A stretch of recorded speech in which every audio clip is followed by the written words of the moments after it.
السلام علیکم ورحمۃ اللہ وبرکاتہ۔ بسم اللہ الرحمن الرحیم۔ یہ قصہ سرزمین مصر کا ہے۔ مصر میں ایک آدمی کے 3 بیٹے تھے۔ اس کے پاس مال و دولت کی کوئی کمی نہیں تھی۔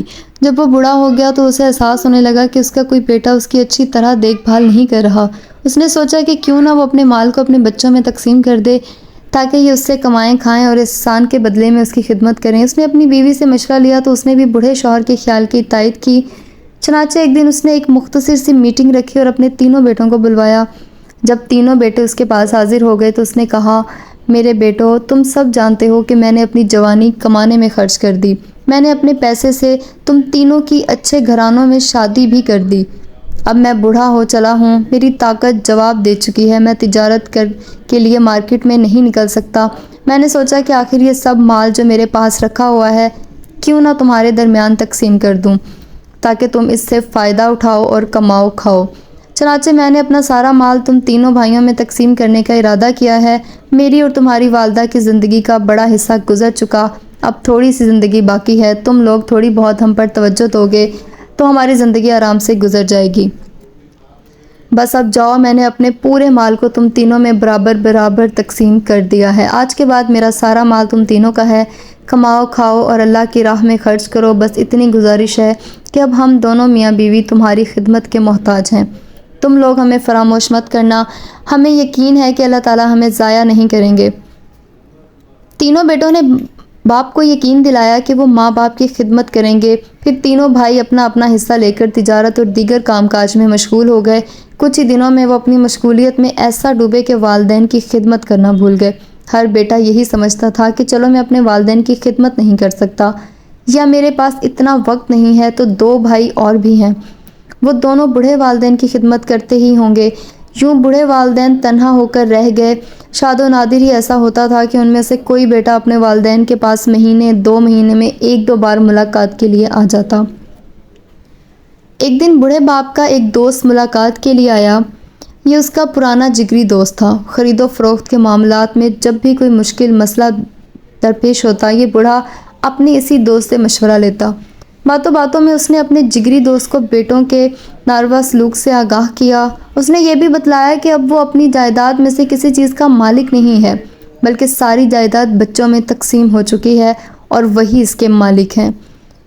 بوڑھے کا جگری دوست بڑا ذہین و فطن تھا، اسی لیے بوڑھے نے مشورہ لینے کے لیے اس کا انتخاب کیا تھا۔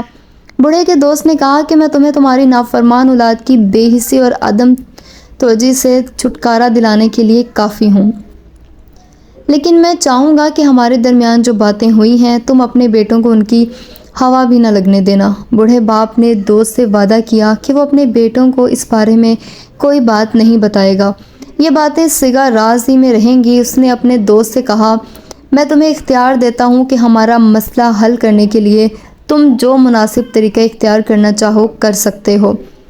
اس بات چیت کے بعد بوڑھے باپ کا جگری دوست یکے بعد دیگرے اس کے 3 بیٹوں کے پاس گیا اور ان تینوں سے یہ باتیں کہیں، تم تو اچھی طرح سے جانتے ہو کہ میں تمہارے والد کا بہت پرانا ساتھی ہوں۔ تمہارا والد آخر وقت تک مجھ سے مشورہ لیے بغیر کوئی قدم نہیں اٹھاتا تھا۔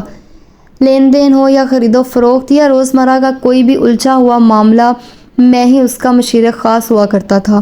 تمہارے باپ نے بہت عرصہ پہلے میرے پاس اپنے مال کا ایک بھاری حصہ بطور امانت رکھوایا ہوا ہے۔ اس مال کا اگر تخمینہ لگایا جائے تو یہ اس کی جمع پونجی کے 1/3 سے کم نہیں ہوگا۔ خود میرے پاس اتنا زیادہ مال ہے کہ میں اس کی حفاظت سے عاجز ہوں، اس لیے میں چاہتا ہوں کہ تمہارے باپ کو اس کی رکھی ہوئی امانت واپس کر دوں۔ آخر کب تک میں یہ درد اپنے سر لیے رہوں گا؟ اور ہاں، میں یہ امانت تنہا واپس کرنا نہیں چاہتا۔ میں چاہوں گا کہ کل صبح ہی صبح تم اپنے دونوں بھائیوں کے ساتھ اپنے والد کے پاس آ جاؤ تاکہ میں تم سب بھائیوں کی موجودگی میں تمہارے والد کو اس کی امانت واپس کر دوں۔ یہاں ایک خاص بات تم سے یہ کہنا چاہوں گا کہ چونکہ اب تمہارے والد بوڑھے ہو گئے ہیں اور انہیں اس مال و جائیداد میں کوئی دلچسپی نہیں ہے، اس لیے وہ شاید یہ امانت تم بھائیوں میں سے کسی ایک کے نام کرنے والے ہیں۔ تم میں سے جو ان کی زیادہ سے زیادہ خدمت کرے گا وہی اس مال کا حقدار ہوگا۔ اس لیے میں نے تمہیں یہ راز بتا دیا کہ تم اپنے والد کی خدمت میں لگ جاؤ۔ میں نے تمہارے والد سے تمہارے لیے تعریفی کلمات سنے ہیں، مجھے امید ہے کہ تمہارے والد یہ سارا مال تمہیں ہی دے جائیں گے۔ اور تم مالا مال ہو جاؤ گے، اور ہاں میں نے جو باتیں تم سے بیان کی ہیں اس کے بارے میں اپنے دوسرے دونوں بھائیوں کو بالکل بھنک نہ پڑنے دینا، وعدہ وہی اس مال کے حقدار بن بیٹھیں۔ بوڑھے باپ کے اس جگری دوست نے یہ باتیں اس کے تینوں بیٹوں میں سے ہر ایک کے پاس الگ الگ جا کر کہیں اور تینوں کو خوب سبز باغ دکھلائے۔ صبح ہوئی، تینوں بیٹے وقت سے پہلے ہی اپنے والد کے پاس پہنچ چکے تھے۔ ان میں سے ہر ایک کی خواہش تھی کہ وہ اپنے والد کو خوش کرنے کی غرض سے سب سے پہلے اس کے پاس پہنچے۔ باپ کا جگری دوست بھی وقت پر پہنچ گیا۔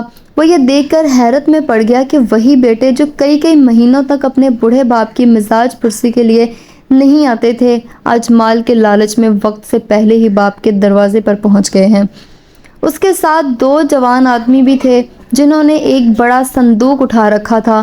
صندوق ایک بڑا اور مضبوط تالا لگا کر بند کیا ہوا تھا۔ بوڑھے کے جگری ساتھی نے صندوق کو تینوں بیٹوں کے سامنے ان کے باپ کو واپس کرتے ہوئے کہا، چونکہ آپ نے یہ دولت میرے پاس بطور امانت رکھوائی تھی، اب میں آپ کی رکھی ہوئی امانت کی مزید حفاظت کرنے سے قاصر ہوں، اس لیے آپ اپنے بیٹوں کے سامنے اپنی ہی امانت واپس لے لیں۔ بوڑھے نے اپنے جگری ساتھی کو تنہائی میں لے جا کر پوچھا، بھائی اس صندوق کے اندر تم نے کیا چھپا رکھا ہے؟ اس نے بتلایا کہ یہ محض میری تدبیر ہے جس میں نے اپنایا ہے، اور ہاں تم اپنے بیٹوں کے سامنے اس بارے میں کچھ مت کہنا۔ پھر وہ دونوں واپس آئے۔ اب بوڑھے کا ساتھی اس کے بیٹوں سے اس طرح مخاطب ہوا، آج میں تمہارے والد کی رکھی ہوئی امانت تمہارے سامنے واپس کر رہا ہوں۔ اب اس امانت کا بوجھ میرے سر سے ختم ہو گیا، تم لوگ اس بات پر گواہ رہو، آج کے بعد مجھ پر اس سلسلے میں کوئی ذمہ داری عائد نہیں ہوگی۔ یہ کہہ کر اس نے اپنے بیٹوں کے سامنے بوڑھے باپ کو صندوق کی چابی دے دی۔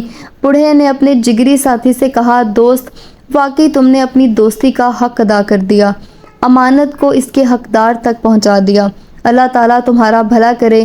دوست بولا، آپ نے پوری زندگی میں خیر و بھلائی ہی کا کام کیا ہے، اور مجھے معلوم ہے کہ آپ کے مال بھی اپنی جائیداد کی طرح اپنے ان بچوں ہی میں تقسیم کر دیں گے۔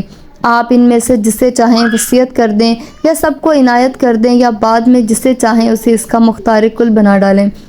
یہ کہہ کر اس نے سلام کیا اور اس سے رخصت ہو گیا۔ اس کے بعد بوڑھے کے تینوں بیٹوں کا یہ حال تھا کہ وہ سب کے سب وفا کے پیکر بنے باپ کے سامنے کھڑے تھے۔ ان میں سے ہر ایک کی تمنا تھی کہ وہی صندوق کا حقدار بنے۔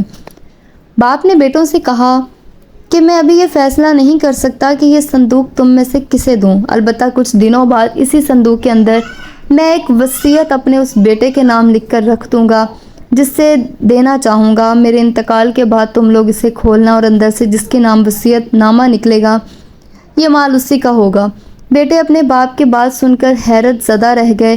وہ یہ سمجھ رہے تھے کہ ان کا بوڑھا باپ یہ مال بھی ان کے مابین اسی طرح تقسیم کر دے گا جس طرح پہلے تقسیم کیا تھا، مگر اس دفعہ ایسا نہیں ہوا۔ اب ان تینوں میں سے ہر بیٹا اس کوشش میں لگ گیا کہ کسی نہ کسی طرح اپنے باپ کے اس مال کا مستحق وہی ٹھہرے۔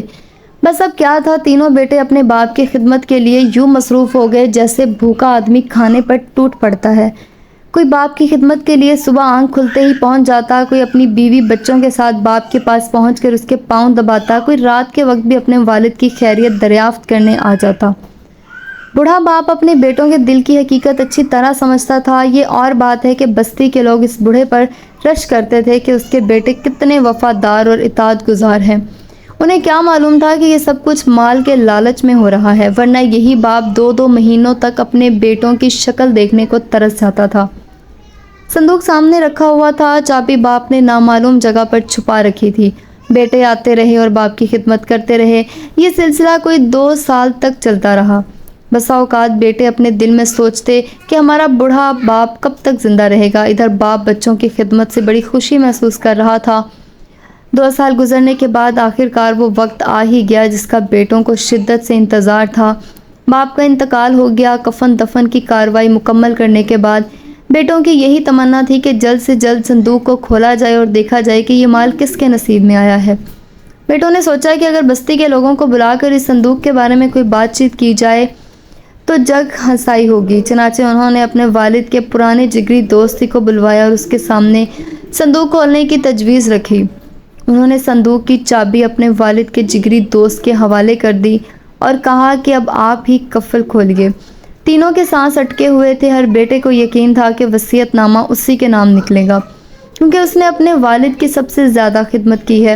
اب صندوق کھل چکا تھا۔ تینوں بیٹے پھٹی پھٹی آنکھوں سے صندوق کو دیکھ رہے تھے۔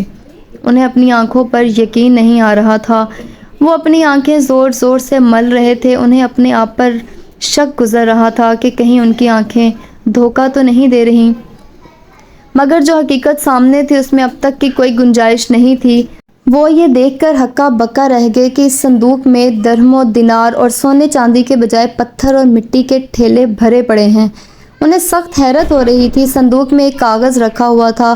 باپ کے جگری دوست نے اسے کھول کر پڑھنا شروع کیا۔ اس میں لکھا ہوا تھا، بسم اللہ الرحمن الرحیم، یہ صندوق اور اس کے اندر جو کچھ ہے ان نافرمان اور لالچی بیٹوں کے لیے ہے جنہوں نے والد کے حقوق ادا کرنے کے لیے اپنا فرض نہیں نبھایا بلکہ مال کے لالچ میں اپنے والد کی خدمت کی۔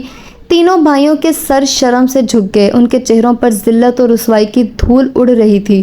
وہ ایک دوسرے کی طرف دیکھ رہے تھے اور خود اپنے وجود سے ندامت محسوس کر رہے تھے۔ انہیں اندازہ ہو گیا کہ یہ ان کے والد کا کام نہیں بلکہ ان کے جگری دوست کی چال تھی۔ باپ کے جگری دوست نے کہنا شروع کیا، ہاں اس کا نام تدبیر ہے، یہ میرا کام تھا، میں نے ہی یہ چال چلی تھی۔ تمہارے بوڑھے والد نے مجھ سے تمہارے بارے میں شکوہ کیا تھا کہ تم لوگوں نے اس کی جائیداد سے حصہ وصول کرنے کے بعد اسے بھلا دیا اور اس کے حقوق یکسر فراموش کر بیٹھے۔ چنانچہ میں نے یہ تدبیر اختیار کی تاکہ میرے دوست کی خدمت ہو سکے اور تم مال کے لالچ ہی میں سے ہی اپنے والد کی خدمت کرو۔ اپنے والد کے دوست کی باتیں سن کر تینوں بھائیوں کو بے حد پشیمانی ہوئی۔ انہیں یقین ہو گیا کہ انہوں نے اپنے والد کی خدمت میں بڑی کوتاہی کی ہے۔ اس کے بعد انہیں زندگی بھر یہ احساس کھاتا رہا کہ انہوں نے اپنے والد کی خدمت کا فرض کیوں فراموش کر دیا۔ ناظرین، اگر آپ کو ویڈیو اچھی لگی اور معلوماتی لگی ہو تو صدقہ جاریہ کی نیت سے ویڈیو کو ضرور شیئر کریں، اور اگر آپ اس چینل پر نئے ہیں تو چینل کو سبسکرائب کر دیں تاکہ ہر نئی آنے والی ویڈیو آپ کو مل سکے۔ مجھے سننے کا شکریہ۔ اللہ حافظ۔